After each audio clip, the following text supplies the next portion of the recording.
Hello and welcome to Tech Report. On this episode, I'm going to review the Asus VivoTab Note 8-inch Windows tablet, a device that I've been using for the past 6 months. I'm also going to touch base on the usability of Windows 8 on such a small device and show you some of the use cases I've developed for the tablet.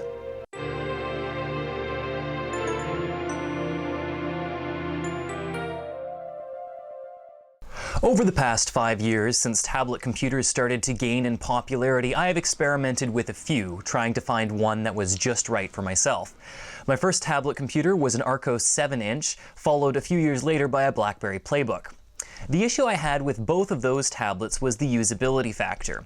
Websites didn't necessarily display properly, Adobe Flash was a pain in the ass when it worked, and multitasking was clumsy at best. More often than not, I would find I would leave those tablets unused for months, instead going to my Windows 7 laptop as a primary device. After Microsoft released Windows 8.1 in April of 2013, the consumer electronics market was quickly flooded with a multitude of tablets with screen sizes ranging from 7 inches through to 12 inches. The one major difference between this new wave of tablets and the ones that I had used previously, the fact that they were all running an Intel x86 Atom processor and a full version of Windows. A full version of Windows would solve most of the usability problems I had experienced on my previous tablets. And it was with this in mind that I decided to try just one more tablet before giving up on the category completely. That tablet was the Asus VivoTab Note 8. Based on the fact that I'm producing this video a full 6 months after purchasing the tablet, it's pretty clear that this device hit a sweet spot for me, and is actually a computer that I use on a fairly regular basis. So with that in mind, let's dive in and take a look at the Asus VivoTab Note 8. The VivoTab is a Windows 8.1 tablet that sports an Intel Atom Z3740 dual-core CPU running at 1.3 GHz. It comes with 2 gigs of RAM, has a diagonal screen size of 8 inches, and a battery life that Asus claims at 8 hours. The tablet itself is quite thin and comes with an active digitizer and pen, something that is exceedingly rare among similar tablets in its size range. The sides of the tablet are adorned with the buttons and I/O connectors needed to interact with the device. Ports are actually quite minimal. You'll find a micro USB on-the-go port, a 3.5mm headphone jack, and an SD card slot. No other I/O connectors are available, meaning if you want to connect your tablet to an external display, you'll need to use the Miracast feature to do so wirely from within Windows. The tablet does have a standard array of buttons, including a Windows key, power on-off, as well as volume up and volume down buttons. As with most machines, you can press and hold the power button to effect a forced shutdown if the operating system stops responding.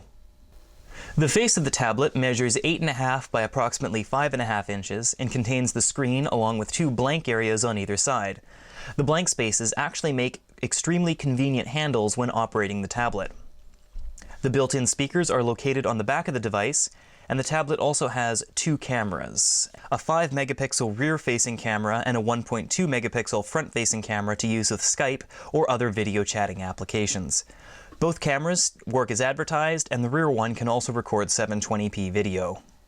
The tablet also comes in 32 and 64 gigabyte storage versions. I elected to go with the 64 gig one. Now that we've taken a look at the outside and some of the specifications of the tablet, let's dive in and take a look at some of the pros and cons of this device. First of all, the pros, and the biggest one being that it does run a full version of the Windows 8.1 operating system. This means you can run any legacy desktop application or indeed any of the newer Metro-style applications. The tablet also supports USB on-the-go via the micro USB port that's on the side, which means that with a USB on-the-go cable, you can connect devices like flash drives, modems, mice, or keyboards, and the Windows operating system means that if it works on your laptop, it'll probably work on the tablet as well. The tablet is actually a very comfortable size. You can easily slip the tablet into a backpack or even a large pocket, such as on a jacket, and take it with you. The screen, however, not too small so that it compromises on real estate. The tablet has 2 gigs of RAM, which is better than the 1 gigabyte of RAM that some of its other competitors ship with. It's enough to run most applications very smoothly, including Adobe Flash, and it'll actually run older versions of the Adobe Premiere Pro editing suite as well. Another one of the huge advantages to this specific tablet is that it does include a pen and digitizer, which makes life much easier when navigating desktop windows. I'm going to touch a little bit more on this later on in the broadcast. Looking at some of the disadvantages to this tablet, it's only a 32-bit operating system. Even though the processor supports 64-bit versions of Windows, the bootloader is only a 32-bit bootloader, so you can only boot 32-bit versions of Windows. This isn't a huge disadvantage, but there are certain applications, such as the current version of the Adobe Creative Suite, that requires a 64-bit operating system to function. Possibly the biggest disadvantage of this tablet is that there's no dedicated charging port, which means you can't power the tablet and use USB on the go at the same time. There are instructions online for making splitter cables to attempt to power your tablet and use a USB device at the same time. However, I've followed a couple of them, and after mangling several micro USB cables, I've come to the conclusion that this tablet just doesn't support it. At best, you might be able to keep your battery topped up and run a USB device at the same time, but it will never charge and use USB on the go at once. Wi-Fi reception on the tablet is mediocre. I get better reception on my BlackBerry Z10 smartphone.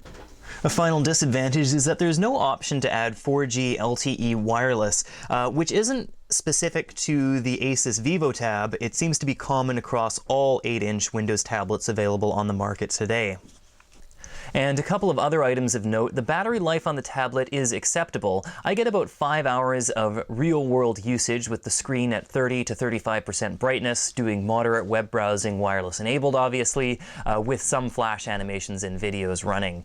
Another thing to note is, while the audio quality on the tablet is quite good, because the speakers are on the back, as soon as you put it down on a table or other flat surface, it does become muffled. So that's definitely something to consider if you're going to be watching a lot of movies or listening to music on the tablet and you're not using headphones or a stand. And I want to take this moment to touch on something I mentioned a little bit earlier, and that is the inclusion of the pen and the digitizer in this tablet.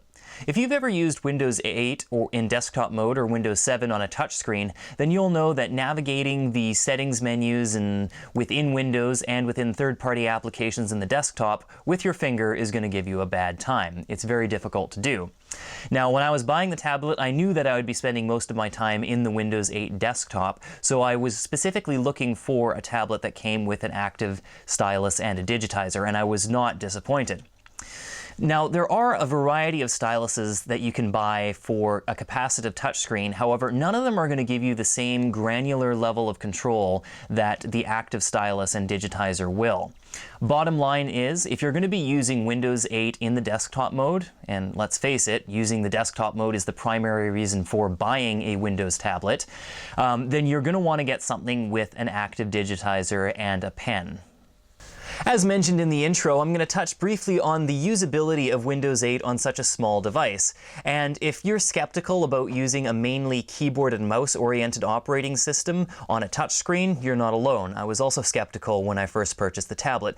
But the fact is, when you pair it with a Bluetooth keyboard, you're getting a downright laptop-grade experience. In fact, I find that navigating the touchscreen with the stylus is actually more enjoyable than trying to use a cramped trackpad on a laptop.